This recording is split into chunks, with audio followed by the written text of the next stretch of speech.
overlooked solely on foreign policy considerations. It is also quite unclear to me whether additional trade and related concessions by themselves translate into a greater sense of security. I think this applies particularly vis-à-vis the northeast of India and the relations with South and Southeast Asia. It is true that connectivity and trade relations will increase prosperity in the northeast. But again, there is a phrase which I find difficult to accept. If I might quote, sense of siege in areas like the northeast. I think this is Sham's phrase, if I right? But I take the liberty, if it is so, to say that I think it's a case of overkill. Incipient insurgencies in the northeast derive, I believe, from totally extraneous causes and reasons. I think the importance of internal security, a subject with which I think I'm more familiar, and its impact on the nature of our strategic policies and requirements required perhaps a more detailed and sensitive treatment. The authors, of course, claim that a full analysis of internal security challenges is beyond the scope of this document. But I don't know why that is so. Unfortunately, this has not inhibited them from making certain sweeping judgments, which I find difficult to accept. I think, as I said, in the next version or in subsequent versions, this aspect would be, because I think the internal security challenges that we face are considerable, whether it is terrorism, whether it relates to what I have coined a phrase called mezzanine forces, who are springing up across the length and breadth of this country.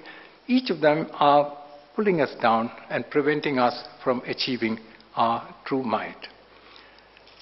In particular, I think we needed a little more attention to left-wing extremism, which is perhaps the most serious internal security challenge. I think there is a tendency to look at left-wing extremism like the blind man and the elephant, because I think it is a complex issue. There are several aspects to it. At one level, there are perceptions of deprivation, alienation, and exploitation. At another level, we must understand that it includes both an urban as well as a rural complement. It has fairly strong ideological underpinnings, and some of my colleagues who are present here from the intelligence community will explain that some of the best documents are prepared by members of this fraternity or this group. It has strong agitprop capabilities, and its influence extends to segments of the urban intelligentsia, though the main catchment areas are, of course, the poorest of the poor, the underprivileged, the Adivasis, and the tribals. I want to stress the point because from time to time I find there are people here from CNN, IVN who, sorry for making the point.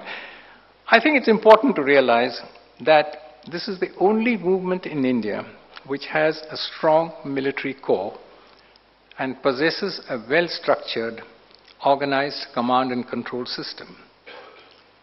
Consequently, I differ, and I would say differ quite strongly from a perception I found in the document that the armed revolutionary ideology can be dismissed as of no consequence, if I understood that right. I think this is the glue that keeps the movement together. One more point about internal security. I think this is a bug in my, all right, I think Mr. Nilakini will bear with me, I hope.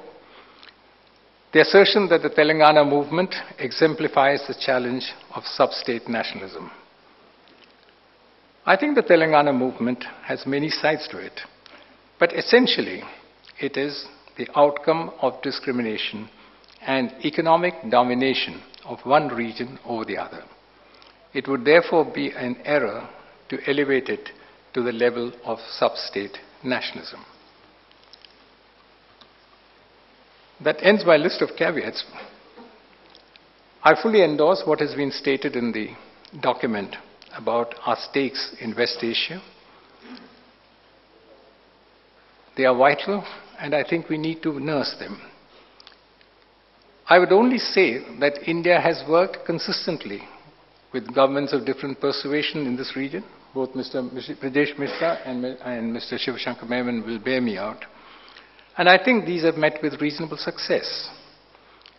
We should therefore have few problems in working with Islamist groups who now hold the reins of power in quite a few of these countries. On the issue of hard power, the only point I wish to make is, I know the reference to nuclear power and nuclear matters are there. I know there are some nuclear experts looking at me from a distance, but I think the salience of nuclear weapons in the context of security in South Asia required a far more incisive treatment. I mean, there's a lot of thing about what we need to do, etc. One of the questions that troubles me, and Bharat will share this on this point, we have a no first use doctrine. Pakistan has made it very clear that faced with a serious military contingency, they are not bound by this. How do we react to the situation? I think we need an informed sort of assessment of the situation by people of this distinction and this capability, because I think to some extent we tend to flounder when this question is often asked. It is true that I'm part of the guilty members group that talked in terms of the no first use doctrine. But I think we do need to look at how do we face a situation that could arise. Finally, I would like to ask the authors of this document, is it their contention that the moment of reckoning for India has arrived? That India must decide here and now to grasp the opportunity provided by the shift in the global balance of power? Do we have only a limited window of opportunity to seize our chances? I ask this because in my 50 years or so that I've been involved, from time to time we have told that this is the moment, this is the limited opportunity that you have, the window is closing, etc. So I would like that to be answered. I know, I think Shankar touched on this, but I would like to reiterate this point. We have often improvised in taking decisions when probably clear-cut strategic decisions were called for. We are guilty, I know, of not adhering strictly to general principles in all such matters. Yet, I would like to seek the indulgence of this audience to say that the action taken by us have, by and large, advanced our interests and increased our influence in a favorable direction. I think we have a number of structures that have been set up as a result. And I think these have served us well. Perhaps we could have done better, but I think they're not as bad as seems to have been made out in this document. I wish to make a point here. It's seldom understood by strategic analysts from the outside that there is a price that will have to be paid to undertake the kind of total makeover that is often asked for in such circumstances.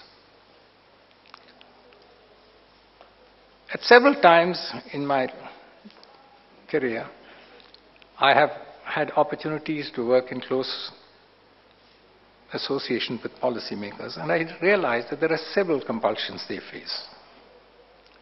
Today in India, I think one of the most important is ensuring inclusive growth. Next, as was mentioned in the document, how do we raise the millions of people who are still below the poverty line? There is a need to check the divisive tendencies that have invaded the social and political milieu. I think Mr. Bhanu Pratap Mehta is a great votary of this. Unevenness in economic growth across the country is an issue today. maintenance of internal stability is becoming increasingly complicated. I think skillful management of these issues and factors often becomes critically more important than determining choices that would ensure that India becomes a global player. To conclude, I would say that by and large, India does not see hard power to be the ultimate currency of power. It is more intent on playing the role of not Shyam's hedging power, but to act as a bridging power in the emerging world situation. It sees equal, if not greater, virtue in the use of soft power externally and making use of diplomacy as well as social and cultural instrumentalities. Unlike China, which seems to have jettisoned Deng's advice of maintaining a low profile, India is still anxious not to make its intentions too obvious. I know it is carried to an excess at times, but I think there is some merit in this because most countries, I think, are comfortable with us. We need to be careful, but we need also to ensure that the civilizational heritage that we have is not disturbed by too activist a policy and position. Thank you.